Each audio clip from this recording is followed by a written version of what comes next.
。まず今日は軽く遊ぼうかなという方に関しましては、アトラクション1回分が非常におすすめです。また引き続き乗り放題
トリックアートの遊び方簡単にご案内いたします。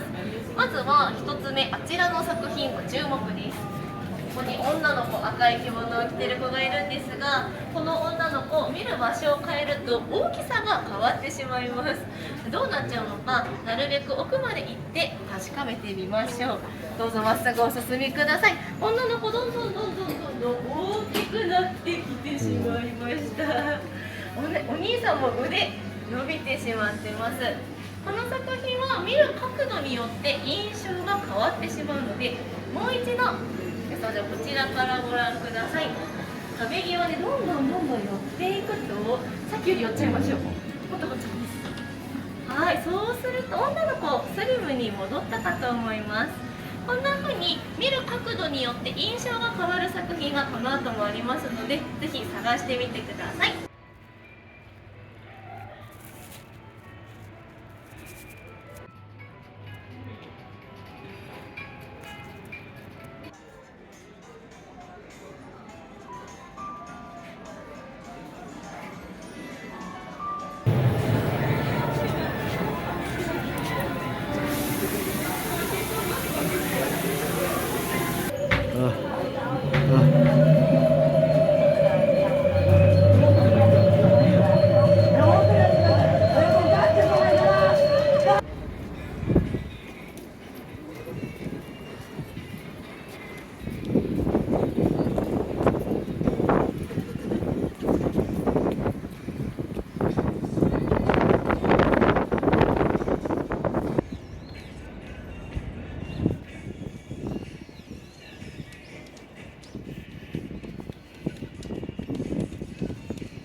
해줘.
バナースリンクスユニコーンガンダム行きます。